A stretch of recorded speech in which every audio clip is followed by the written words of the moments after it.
अस्सलाम वालेकुम स्टूडेंट्स, आज हमारा लेक्चर नंबर 34 है। आज जो टॉपिक हमने पढ़ना है उसका नाम है कंडीशनल ऑपरेटर। कंडीशनल ऑपरेटर बिल्कुल इफ़ एल्स की तरह ही है। तो देखते हैं कंडीशनल ऑपरेटर है क्या। Conditional operator is decision making structure. ये एक डिसीजन मेकिंग स्ट्रक्चर है, मतलब डिसीजन लिया जाता है किसी भी कंडीशन की बेस के ऊपर। It can be used in place of if else structure. आपको याद होगा हमने इफ़ एल्स स्ट्रक्चर पढ़ा था। इफ़ एल्स स्ट्रक्चर के बारे में मैंने आपको बताया था कि अगर कंडीशन ट्रू होती है तो इफ़ की बॉडी एग्जीक्यूट होती है, और अगर कंडीशन फॉल्स होती है तो एल्स की बॉडी एग्जीक्यूट हो जाती है। मतलब इफ़ एल्स उस वक्त इस्तेमाल किया जाता है जब हमारे पास दो ऑप्शन होते हैं और उसमें से किसी एक ऑप्शन को हमने चूज़ करना होता है। तो ये कंडीशनल ऑपरेटर जो है ये बिल्कुल इफ़ एल्स का अल्टरनेट है। मतलब आप दोनों में से कोई भी यूज़ कर सकते हैं। इफ़ एल्स की जगह कंडीशनल ऑपरेटर भी इस्तेमाल किया जा सकता है। It is also called ternary operator as it uses 3 operands. इसे टर्नरी ऑपरेटर भी कहा जाता है क्योंकि इसमें 3 ऑपरेंड्स इस्तेमाल होते हैं। देखें ऑपरेंड्स क्या होते हैं, किसी भी स्टेटमेंट के अंदर वो चीज़ें जिनके ऊपर कैलकुलेशन की जा रही होती है उन्हें ऑपरेंड्स कहा जाता है। तो ये जो कंडीशनल ऑपरेटर है इसे टर्नरी ऑपरेटर भी कहते हैं क्योंकि इसमें 3 ऑपरेंड्स का इस्तेमाल किया जाता है। इसका सिंटैक्स देखें। लेकिन सबसे पहले यहाँ पर कंडीशन लगाई जाती है, सेम ऐसे ही जैसे इफ़ की कंडीशन हम लगाते हैं। इफ़ कंडीशन जो है वो कोई भी रिलेशनल एक्सप्रेशन होता है, for example A is greater than 70 या A is greater than B. अब वो कंडीशन ने या तो ट्रू होना होता है या फॉल्स होना होता है। उसके बाद ये क्वेश्चन मार्क लगाया जाता है। यहाँ से लेकर ये जो लिखा हुआ है ट्रू केस स्टेटमेंट, मतलब इस जगह पर आपने वो चीज़ लिखनी होती है जो आप इस कंडीशन के ट्रू होने की सूरत में एग्जीक्यूट करना चाह रहे हैं। उसके बाद ये कॉलन का साइन आता है। कॉलन के साइन के बाद फॉल्स केस स्टेटमेंट, मतलब इस जगह पर आपने वो स्टेटमेंट लिखनी है जो आप इस कंडीशन के फॉल्स होने की सूरत में एग्जीक्यूट करना चाहते हैं। अब देखें यहाँ पर 2 केस आ गए, true case statement, false case statement.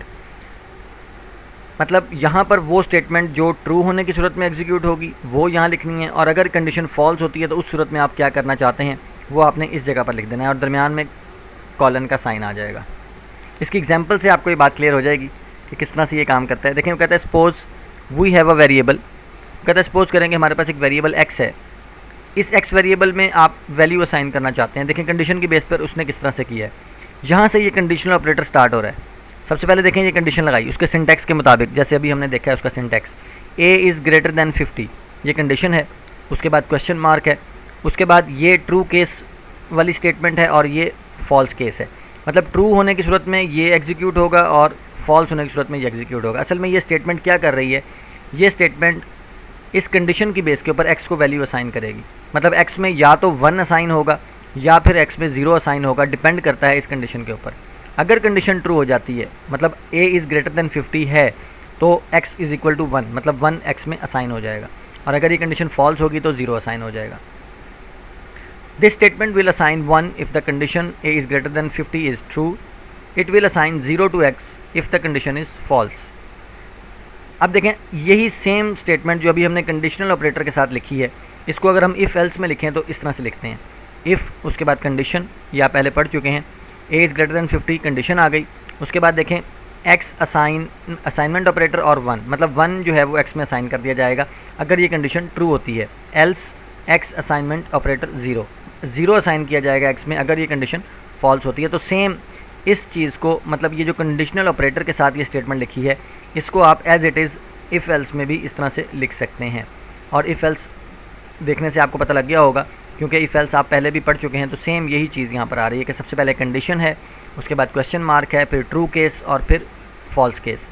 Condition के ट्रू होने पर इसने एग्जीक्यूट होना है, फॉल्स होने पर इसने एग्जीक्यूट होना है। तो 1 x में असाइन हो जाएगा अगर कंडीशन ट्रू होगी, 0 x में असाइन हो जाएगा अगर कंडीशन फॉल्स होगी। इसकी कुछ और एग्जांपल्स हम देखेंगे।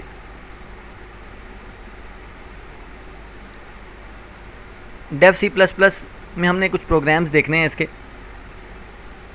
Right a program that inputs 2 numbers and displays which number is larger using conditional operator. Conditional operator के ज़रिए वो कहता है कि आपने ये प्रोग्राम बनाना है, यूज़र से 2 नंबर इनपुट करवाने हैं और चेक करना है कि कौन सा नंबर बड़ा है। देखें किस तरह से सबसे पहले 2 वैल्यूज़ लेने के लिए 2 वेरिएबल्स डिक्लेयर किए गए। यूज़र को मैसेज दिया गया प्रिंट एफ एंटर 2 नंबर्स। और उसके बाद स्कैन एफ के ज़रिए वो दो नंबर्स यूज़र से एंटर करवा लिए और वो एक्स और वाई में दोनों नंबर सेव हो जाएंगे। अब देखें किस तरह से ये कंडीशनल ऑपरेटर के ज़रिए काम होगा। देखें सबसे पहले ये कंडीशन लगाई, जैसे कि हमने सिंटैक्स उसका पढ़ा है, X is greater than Y, X is greater than Y condition आ गई, उसके बाद क्वेश्चन मार्क आ गया और फिर ये जो स्टेटमेंट लिखी है ये ट्रू केस स्टेटमेंट है, मतलब कंडीशन के ट्रू होने पर इसने एग्जीक्यूट होना है, उसके बाद कॉलन का साइन है और उसके बाद कंडीशन के फॉल्स होने पर सेकंड स्टेटमेंट ने एग्जीक्यूट होना है, ये फॉल्स केस स्टेटमेंट है। तो देखें X is greater than Y, अगर तो एक्स वाई से बड़ा होगा तो कंडीशन ट्रू हो जाएगी, तो यहाँ पर लिखा हुआ आएगा जो भी नंबर होगा is greater, x is greater, या यहाँ पर होगा वाई इज़ ग्रेटर। तो इसको एग्जीक्यूट करके देखते हैं किस तरह से है। ये सेम इफ एल्स में भी आप ये प्रोग्राम बना सकते हैं, मतलब आप लिख सकते हैं if X is greater than Y, तो आप लिखेंगे X is greater else Y is greater. अब देखें एंटर टू नंबर, यूज़र से दो नंबर मांगे जा रहे हैं, पहले नंबर हम एंटर करते हैं 90, दूसरा नंबर एंटर कर देते हैं 189। लेकिन जैसे ही एंटर का बटन प्रेस करेंगे तो वो कहता है 189 इज़ ग्रेटर, मतलब इतना ही प्रोग्राम है कि दो नंबर में से आपने बताना होगा कि कौन सा नंबर बड़ा है, तो कंपाइलर एग्जीक्यूट करके हमें बताएगा कि दोनों में से 189 जो है वो बड़ा नंबर है।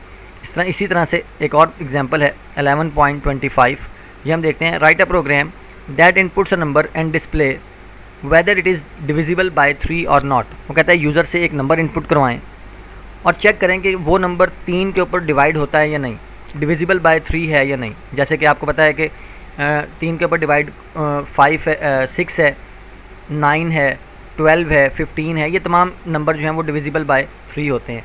तो अब यहाँ पर ये प्रोग्राम यही चीज़ चेक करेगा। देखें सबसे पहले एक नंबर यूज़र से लेना है, तो वेरिएबल डिक्लेयर किया, यूज़र को एक message print F enter number और स्कैन एफ के ज़रिए वो नंबर यूज़र से एंटर होगा और एन वेरिएबल में सेव हो जाएगा। उसके बाद कंडीशन कैसे चेक होगी, देखें किसी भी नंबर का डिविजिबल 3 पे होना, इसका मतलब है कि अगर वो 3 पे पूरा डिवाइड हो रहा है तो उसका जवाब जो है, मतलब डिवीजन का जो उसका जो मॉडुलस है वो 0 आना चाहिए, क्योंकि वो पूरा डिवाइड हो रहा है। तो देखें चेक कैसे कंडीशन, ये कंडीशन है जो सबसे पहले लिखी जाएगी, n modulus 3 is equal to 0। वो कहता है कि वो जो नंबर आपने यूज़र से एंटर करवाया है वो n में है और n का मॉडुलस ले लें 3 के साथ, अगर तो वो इज़ इक्वल टू है 0 के, ये कंडीशन है, तो फिर इसका मतलब कंडीशन ट्रू हो जाएगी। तो स्क्रीन के ऊपर लिखा आएगा प्रिंट एफ डिविजिबल बाय 3, मतलब जो नंबर आपने एंटर किया है वो 3 के डिविजिबल है। अगर कंडीशन फॉल्स होगी, मतलब ये वाली condition n modulus 3 is equal to 0 नहीं आएगा, तो कंडीशन फॉल्स हो जाएगी। उस सूरत में स्क्रीन के ऊपर प्रिंट होगा नॉट डिविजिबल बाय 3। इस तरह से ये प्रोग्राम एग्जीक्यूट होगा। ये वाली कंडीशन है मेन।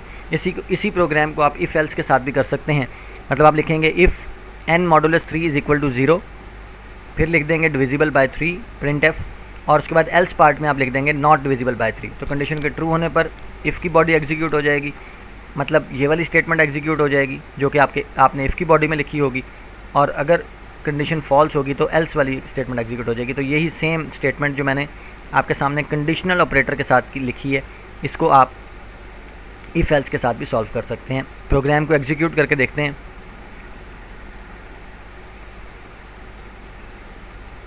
लेकिन सबसे पहले वो कह रहा है कि एंटर नंबर, हम कोई भी नंबर एंटर करते हैं। सपोज मैं एंटर करता हूँ 8, जैसे ही एंटर का बटन प्रेस करेंगे देखें वो कहता है नॉट डिविजिबल बाय 3। अब ये 8 एंटर करने से हुआ क्या है, असल में n वेरिएबल के अंदर 8 आ गया। देखें आपके सामने ये n वेरिएबल में हमने वैल्यू इनपुट करवाई है।